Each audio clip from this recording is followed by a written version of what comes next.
स्वागत है आपका एक बार फिर से विलायत न्यूज़ के इस खास प्रोग्राम में, जिसमें हम इस्लामी दुनिया की अहम खबरों को लेकर आप तक आते हैं। आइए शुरू करते हैं वर्ल्ड बुलेटिन।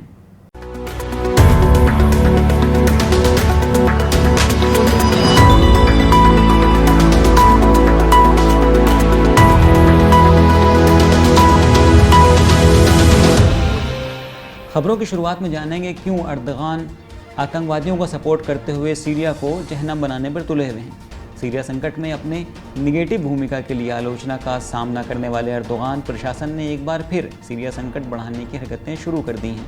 रिपोर्ट के अनुसार तुर्की ने सीरिया संकट की आग को और बढ़ाते हुए उत्तरी सीरिया में 2500 आतंकियों को तैनात किया है। सीरिया के एक स्थानीय सूत्र के अनुसार उत्तरी सीरिया में तुर्की की हरकतें एक बार फिर से तेज़ हो गई हैं, जो इस बात का पता देती हैं कि अर्दोगान सेना एक बार फिर सीरिया में आतंकी कार्रवाइयों का इरादा रखती है। स्पुतनिक न्यूज़ एजेंसी की रिपोर्ट के अनुसार लोकल सोर्सेस का ये कहना है कि तुर्की ने बड़ी तादाद में हलब के एजाज शहर में सैन्य साजो सामान और भारी वाहनों का काफिला तैनात किया है। तुर्की ने उत्तरी हलब के आफरीन शहर से बड़ी संख्या में आतंकियों को अपने इस काफिले में शामिल किया है और उन्हें एजाज में तैनात किया है। हलब के आफरीन समेत कई क्षेत्रों से एजाज में जमा किए गए आतंकियों की तादाद 2500 से ज़्यादा बताई गई है। और ये पहला मौका नहीं है कि जब तुर्की ने सीरिया में आतंकी हरकतें की हैं। वो इससे पहले भी सीरिया में आतंकी और अतिक्रमणकारी कार्रवाई करते हुए इंटरनेशनल कानूनों की धज्जियाँ उड़ाता रहा है। कहा जा रहा है कि जिन क्षेत्रों में तुर्की आतंकी समूह के साथ मिलकर मोर्चाबंदी कर रहा है, वहाँ सीरियन आर्मी ने भी मोर्चाबंदी करते हुए सैन्य तैयारी के स्तर को और बढ़ा दिया है। कहा यह भी जा रहा है कि अगर तुर्की यहाँ कोई अभियान छेड़ता है तो उसे सीरिया की ओर से ज़बरदस्त पलटवार का सामना करना पड़ेगा। इससे पहले दमिश्क के सीनियर ऑफिसर कहते रहे हैं कि तुर्की की ओर से किसी भी हमले के जवाब में सीरियन सेना अपनी जनता के साथ मिलकर तुर्की का जमकर सामना करेगी। अगली खबर में हम जानेंगे कि ईरान के खिलाफ किस तरह से इजराइल के साथ मिलकर अरब ममालिक सैन्य गठबंधन बना रहे हैं। सऊदी अरब ने ईरान के खिलाफ इजराइल से हाथ मिलाया है। सऊदी अरब ने इजराइल से हाथ मिलाते हुए ईरान के खिलाफ सुरक्षा गठबंधन बनाने की बात कही है। इजराइल शासन के एक अधिकारी के अनुसार सऊदी अरब और इजराइल के बीच औपचारिक रूप से एक सुरक्षा गठबंधन बनाने के लिए कई दौर की बात हो चुकी है। सऊदी अरब और इजराइल के साथ साथ इस गठबंधन में कई अन्य अरब देश भी शामिल होंगे और उनके बीच एक औपचारिक सुरक्षा मंच स्थापित करने को लेकर सहमति बन चुकी है। इजरायली मीडिया के अनुसार इस थिंक टैंक का मुख्य काम इलाके के लिए ईरान के खतरों से निपटने की रणनीति तय करना होगा। और ये भी बता देना ज़रूरी है कि आज ही इजराइल के रक्षा मंत्री बेनी गैंट्स ने ईरान के खिलाफ एक गठबंधन की ज़रूरत पर बल देते हुए कहा है कि अमेरिका को ईरान विरोधी गठबंधन की जिम्मेदारी लेनी होगी और उसे इसका नेतृत्व करना होगा। बीबीसी की रिपोर्ट के अनुसार इजराइल के रक्षा मंत्री बेनी गैंट्स ने कहा है कि ईरान के बारे में अपनी चिंताओं को साझा करने वाले इजराइल और क्षेत्र के अरब देशों को अमेरिकी समर्थन के साथ साथ अपनी सैन्य क्षमताओं को मजबूत करना होगा।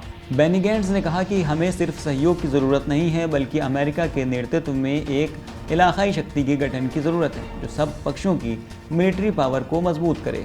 इजराइल के राष्ट्रपति ने भी कहा कि आज हमारे दुश्मन हमारे सामने सरेंडर नहीं कर रहे हैं, वो देश के अंदर और बाहर लगातार चुनौतियां खड़ी कर रहे हैं, वो हमारी सुरक्षा के लिए खतरा बने हुए हैं। इस्लामी देशों के खिलाफ इजराइल और आले सऊद के बढ़ते सहयोग के बीच आज फिर इजराइल का एक विमान सऊदी अरब की धरती पर उतरा है। बता दें कि पिछले कुछ समय में सऊदी और इजराइल के बीच गहराते रिश्तों के बीच तेल अवीव से रियाद के लिए लगातार फ़्लाइट्स उड़ान भर रही हैं, जिनमें कुछ को मीडिया से छिपा दिया गया है।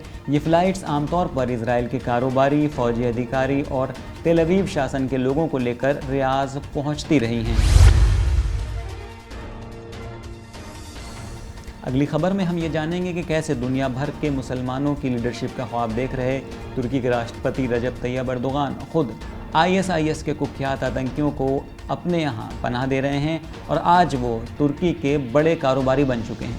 सीरिया के शहर गोता में आतंक मचाने वाले संगठन जैशुल इस्लाम का सरगना इन दिनों तुर्की का एक बड़ा कारोबारी बना हुआ है। सीरिया में आतंक का दूसरा नाम बन चुके मोहम्मद अल-वश जैशुल इस्लाम नामक आतंकी संगठन का मुखिया है।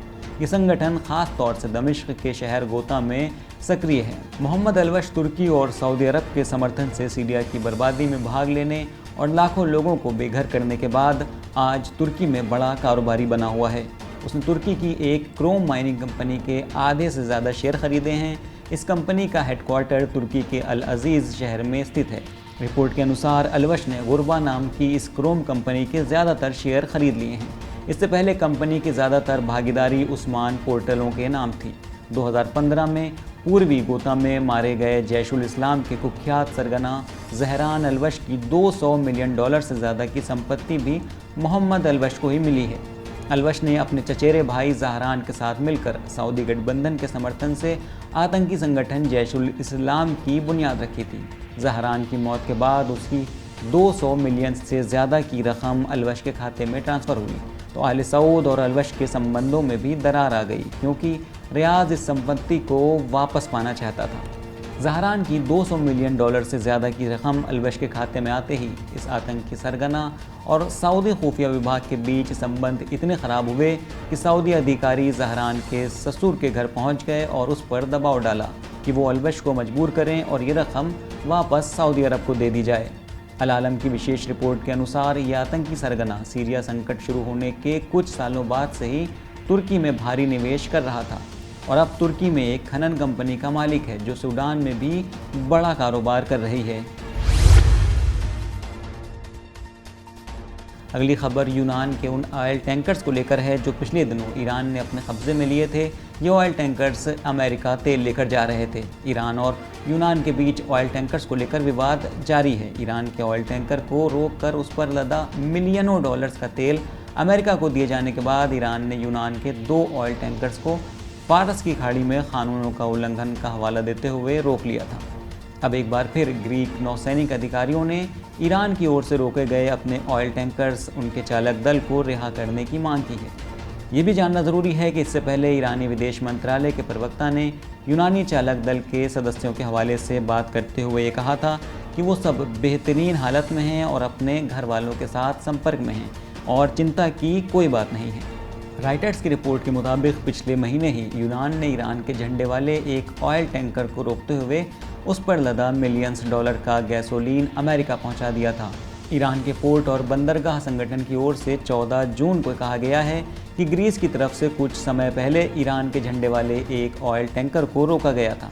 ईरान ने साहसिक एवं वैधानिक कार्रवाई करते हुए आदेश दिया है कि जब्त किए गए माल को उसके असली मालिक तक पहुंचाया जाए और आज यूनान में ईरान के इस आदेश पर अमल किया जा रहा है। ईरान के रोके गए माल को वापस करने की तैयारी शुरू हो चुकी है। यूनान के अधिकारियों को ये उम्मीद है कि ईरान के गैसोलीन को रिलीज़ करने की हालत में तेहरान भी जवाब में ही ऐसा कदम उठाते हुए यूनान के टैंकर्स और उन पर लदे माल को आज़ाद कर सकता है। हमारा आज का बुलेटिन यहीं पर ख़त्म होता है। मुलाकात होगी अगले बुलेटिन में, तब तक के लिए इजाज़त दीजिए। खुदा हाफ़िज़।